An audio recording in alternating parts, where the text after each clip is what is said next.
Hello students, क्या हाल चाल, कैसे हो आप सब। उम्मीद कर रहा हूँ अच्छे होंगे, स्वस्थ होंगे और स्वास्थ्य के साथ साथ अपनी पढ़ाई का भरपूर ख्याल रख रहे होंगे। हाँ, एक बात तो मैं जरूर जानता हूँ, आजकल शादी ब्याह का दिन चल रहा है और बारातों के पीछे आप लोग नाच बहुत रहे हैं, शादी में नाच बहुत रहे हैं। ध्यान रखिए, नाचने में कोई बुराई नहीं, लेकिन नाचने के क्रम में कहीं सिलेबस न छूट जाए, इस बात का तो जरूर ख्याल रखिए। और जानते हैं, आप दूसरे के बारात में नाच रहे हैं, ऐसा ना हो कि आपके कोई बारात में नाचे ही नहीं। अब सोच रहे हो ऐसा क्यों? भाई साहब, मैं आपको इशारा इस तरफ करना चाहता हूं कि आजकल ना शादियां नहीं हो रही हैं जब तक बढ़िया जॉब ना हो, नौकरी ना हो। तो ख्याल रखिए, सिलेबस पूरा होना बहुत जरूरी है ताकि आपके बारात में भी कोई नाचे। अब आते हैं आज की जो टॉपिक हमने उठाया, Faraday's first law of electrolysis. Students, ये न केवल 12 क्लास के लिए बल्कि जेई के लिए, नीट के लिए भी बहुत महत्वपूर्ण टॉपिक है। और एक बात, मजे की बात और बताएं, ये न केवल केमिस्ट्री बल्कि फिजिक्स के लिए भी इंपॉर्टेंट है। ये फिजिक्स और केमिस्ट्री दोनों में टॉपिक पढ़ना है। तो आइए शुरुआत करते हैं फैराडेज लॉ ऑफ इलेक्ट्रोलिसिस। लेकिन उसके पहले बात करेंगे फैराडे के बारे में 2 लाइन, जिससे आप थोड़े एनर्जेटिक हो सके। माइकल फैराडे, वह माइकल फैराडे जिसका जन्म बेहद ही गरीबी में हुआ, एक गरीब फैमिली में हुआ। और माइकल फैराडे मात्र 13 वर्ष की उम्र में, जी सही सुन रहे हैं, मात्र 13 वर्ष की उम्र में पेट की आग बुझाने के लिए, भूख मिटाने के लिए वो लड़का निकल गया काम करने। लेकिन फाक देखिए, प्रकृति, नेचर देखिए, जरा नेचर का लीला देखिए। माइकल फैराडे को काम मिला भी तो कहां? तो मां सरस्वती के गोद में। मतलब एक ऐसी जगह, एक ऐसे व्यक्ति के यहां काम मिला जो बुक बाइंडिंग का काम करता था। उसके यहां ये असिस्टेंट का काम करने लगे माइकल फैराडे। किताबें उठाएगा, 13 साल का बच्चा करेगा भी क्या करेगा, आप अनुमान लगाइए, सोच लीजिए। तो ये बुक देते थे, वो बाइंडिंग करता था। लेकिन माइकल फैराडे ने एक बार अपने उस मालिक से इच्छा जाहिर की कि हमें बुक पढ़ने का मन कर रहा है। उस व्यक्ति ने देखा माइकल फैराडे के नज़रों में और देखा इसके आंखों में बुक पढ़ने की ललसा, कहा कि ले जा बेटा पढ़, लेकिन ख्याल रखना कि दूसरे की किताब है, समय से पहुंचा दिया करना। इस तरह से माइकल फैराडे अपनी रुचि वाली किताब जो आती थी बुक बाइंडिंग के लिए लेकर जाते थे, घर पे पढ़ के लाते थे। माइकल फैराडे धीरे धीरे बच्चा जो था वो जवान हो रहा था, सियान हो रहा था। और उसके अंदर की जो विज्ञान की जो लालसा थी, भूख थी, और तेजी से बढ़ रही थी। जितना माइकल फैराडे का उम्र नहीं बढ़ता, उससे कई गुना उसके अंदर की विज्ञान के प्रति रुचि, भूख बढ़ने लगी। माइकल फैराडे के दिमाग में विज्ञान इस तरह से नाचने लगा, वो बारात वाली नहीं, याद रखिए, इस तरह से नाचने लगा कि उन्हें लगा कि अब तो उनका मंजिल कहीं और है। और ये विज्ञान के प्रति उनकी रुचि तो देखिए। बुक बाइंडिंग करने के लिए आने वाला बच्चा 19वीं शताब्दी के सबसे प्रतिष्ठित, सबसे सम्मानित साइंटिस्टों में से एक साइंटिस्ट हुआ। एक ऐसा साइंटिस्ट जिसको दुनिया आज उनके रिसर्चों पे बहुत सारा वर्क कर रही है। सबसे पहले इलेक्ट्रिक मोटर उन्होंने बनाया, जिस बेंजीन के बारे में हम लोग पढ़ते हैं, उस बेंजीन की खोज उन्होंने किया था। मैग्नेटिज्म के बारे में, इलेक्ट्रिसिटी के बारे में न जाने कितने सारे सिद्धांत हैं। आइए आज उन्हीं को याद करते हुए फैराडे के जो फर्स्ट लॉ ऑफ इलेक्ट्रोलिसिस है उसके बारे में जानने की कोशिश करते हैं। इस नियम को जानने से पहले स्टूडेंट्स, पहले हमको समझना होगा थोड़ा सा ये कि किस चीज से रिलेटेड है। तो जरा देखिए इधर, यह एक इलेक्ट्रोलाइटिक सेल है। इलेक्ट्रोलाइटिक सेल का मतलब भी हो गया कि अब इसमें एक कैथोड और एक एनोड तो होगा ही होगा। और ये कैथोड और एनोड किस चीज से जुड़े होंगे? एक बैटरी से जुड़े होंगे। आइए जरा इसमें कुछ ये हमने भर दिए, इलेक्ट्रोलाइट भर दिया, और ये हो गया आपका एक कैथोड हुआ और एक एनोड हुआ। एक बात आपको ध्यान दें स्टूडेंट कि ये इलेक्ट्रोलाइटिक सेल है। याद रखना है, ये जो इलेक्ट्रोकेमिकल सेल होता है उससे ये अलग सेल है। एक हम वीडियो बनाएंगे जिसमें इलेक्ट्रोलाइटिक सेल और वैद्युत रासायनिक सेल में अंतर ही आपको बताएंगे। यहाँ पर देखिए क्या होता है, यहाँ पर ये हो गया आपका पॉजिटिव नेगेटिव, इससे ये बैटरी से जुड़ता है, ठीक है। अच्छा, पॉजिटिव जुड़ता है, ये जो धनात्मक है, इस धनात्मक को ही यहाँ पर हम लोग कहते हैं एनोड। जबकि याद करिए इलेक्ट्रोकेमिकल जो सेल होता है, वैद्युत रासायनिक सेल, उसमें एनोड नेगेटिव होता है। तो ये हो गया आपका एनोड और ये हो गया नेगेटिव वाला, ये हो गया आपका कैथोड। अब होता यह है कि जब इसमें करंट पास कराते हैं तो किसी भी एक इलेक्ट्रोड पर, कैथोड पर या एनोड पर कुछ पदार्थ जाके इकट्ठा होने लगता है। मान लीजिए कि यहाँ पर हम दिखा रहे हैं कि कैथोड पे पदार्थ इकट्ठा हो रहा है। तो पदार्थ कितना इकट्ठा हो, इसी को लेकर के माइकल फैराडे ने रिसर्च किया और उन्होंने पता लगाया कि इसमें जितनी जो विद्युत धारा प्रवाहित की जाती है उसी पर निर्भर कर रहा है कि पदार्थ कितना इकट्ठा हो। और इस तरह से माइकल फैराडे ने इलेक्ट्रोड पर जो पदार्थ इकट्ठा होता है, जो पदार्थ उस पर मुक्त होता है, तो मुक्त पदार्थ की मात्रा या एकत्रित पदार्थ की मात्रा को लेकर के दो नियम बनाए। फैराडे का प्रथम विद्युत विच्छेदन नियम कहते हैं जिसको, और फैराडे के द्वितीय विद्युत विच्छेदन का नियम कहते हैं। आज के इस वीडियो में फैराडे का जो प्रथम विद्युत विच्छेदन है, प्रथम वैद्युत अपघटन का नियम है, केवल उसकी चर्चा करेंगे और दूसरे वीडियो में चर्चा करेंगे इसके दूसरे वैद्युत विच्छेदन के नियम। तो ये नियम क्या कहता है जरा देखिए। ये नियम कहता है कि इलेक्ट्रोड पे जो पदार्थ इकट्ठा होगा या जो मुक्त होगा, मुक्त होने का मतलब कुछ गैस वगैरह होता है ना, तो यहाँ से निकल जाता है, और अगर गैस न हो तो ये पदार्थ इसी पे चिपक जाता है, कैथोड पर या एनोड पर। तो इलेक्ट्रोड पे जो पदार्थ मुक्त या वहाँ पर जो एकत्रित होता है वो निर्भर करता है, वो प्रोपोर्शनल होता है इसमें जो विद्युत धारा प्रवाहित होती है उसी के। तो आइए जरा लिखते हैं। नियम कहता है, ये नियम है, इसको याद रखना होगा। जब ये देखिए, ध्यान रखिएगा, वैद्युत अपघट्य है। जब वैद्युत अपघट्य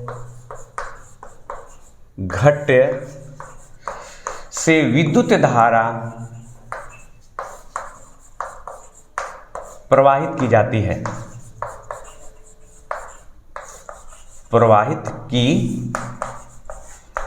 है,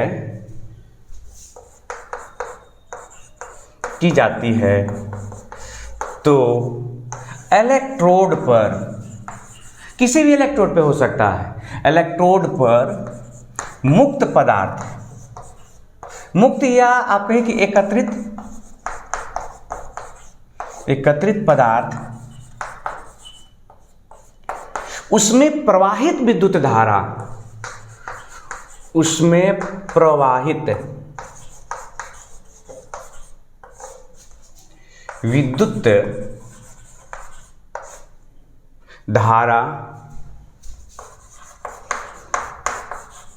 की मात्रा, आप इसको आवेश भी कह सकते हैं, कि समानुपाती होता है, समानुपाती होता है।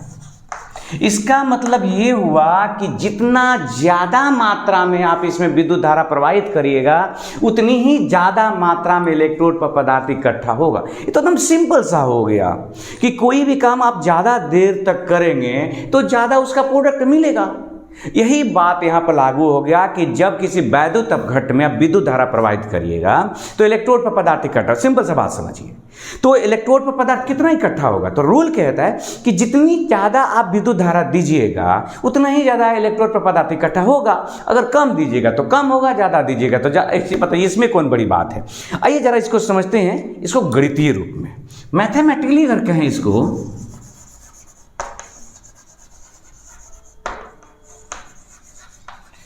तो मान लेते हैं कि Q कूलम का आवेश उससे प्रवाहित हुआ जिससे W ग्राम पदार्थ इकट्ठा हुआ। तो माना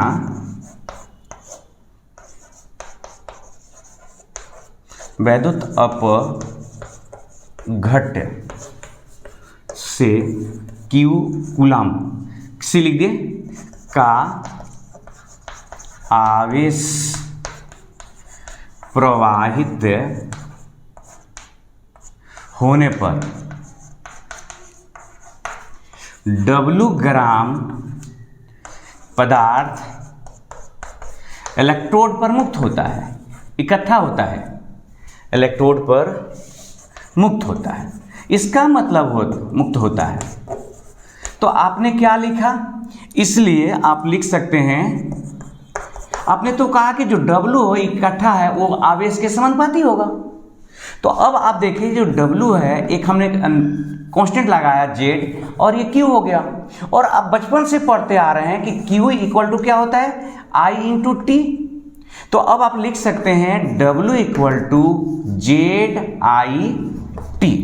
ये हो गया आपका फैराडे के प्रथम जो विद्युत विच्छेदन का नियम है उसके लिए गणितीय व्यंजक, जहां W जो है ग्राम में मात्रा है पदार्थ का जो इलेक्ट्रोड पर मुक्त हुआ, और I जो है करंट है एम्पियर में, और T जो है टाइम है, और Z क्या, इसका नाम है इलेक्ट्रोकेमिकल इक्विवेलेंट।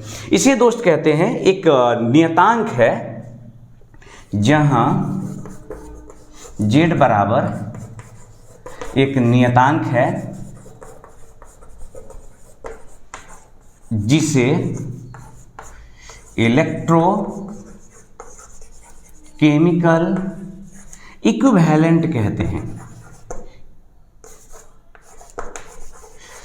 वैद्युत रासायनिक तुल्यांक, हिंदी में इसको क्या कहते हैं, वैद्युत रासायनिक तुल्यांक कहते हैं। तो देखो ना, तब कितना सिंपल है दोस्त कि जो W पदार्थ जो इकट्ठा हुआ उसमें जो आवेश प्रवाहित हो रहा है उसके समानुपाती, तो W समानुपाती Q क्या हो गया, W बराबर एक हमने समानुपाती नियतांक लगा दिया Z, तो ZQ, और Q बराबर IT होता है, ये तो आप जानते हैं, बहुत पहले से जान रहे हैं। तो इस तरह से W बराबर ZIT हो गया, ये आपके विद्युत विच्छेदन का जो प्रथम नियम है उसके लिए। अब हम यहाँ पर इसको परिभाषित करना चाहते हैं Z को, कि Z को कैसे परिभाषित किया जाए। तो जरा देखिए, मैंने वैद्युत रासायनिक जो तुल्यांक है तो उसको यहाँ पर लिख रहे हैं, जरा ध्यान से देखिएगा कि जब अगर I जो है I वो 1 एम्पियर हो जाए दोस्त, कितना हो जाए, 1 एम्पियर, और जो T है T ये हो जाए आपका कितना, 1 सेकेंड हो जाए।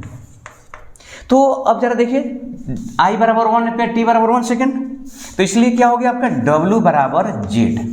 कैसे इसको परिभाषित करें हम लोग, तो परिभाषा के तौर पे कहेंगे कि जब वैद्युत अपघट्ट से 1 एम्पियर की विद्युत धारा, आप चाहें तो नोट करें, जब वैद्युत अपघट्ट से 1 एम्पियर की विद्युत धारा 1 सेकेंड के लिए प्रवाहित की जाती है, तो इलेक्ट्रोड पर जो भी पदार्थ इकट्ठा होता है उसी पदार्थ को क्या कह देते हैं, उतनी ही मात्रा को कह देते हैं इलेक्ट्रोकेमिकल इक्विवेलेंट। अब देखिए ना कितना सिंपल है, जब वैद्युत अपघट्ट से 1 एम्पियर की विद्युत धारा, कितनी, 1 एम्पियर, कितनी देर के लिए, 1 सेकेंड के। अच्छा चलो लिख देते हैं ताकि आपको लगे, यहां लिख देते हैं, जब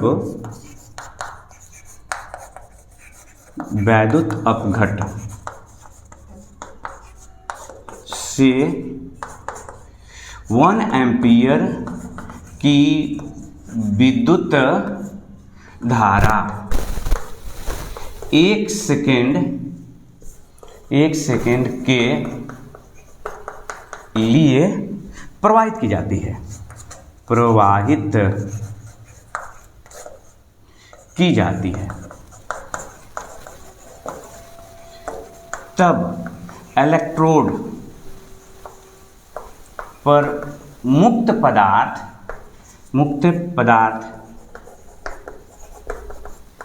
की मात्रा ही क्या कहलाती है, ये मुक्त पदार्थ की मात्रा ही वैद्युत रासायनिक तुल्यांक के बराबर होता है। मात्रा ही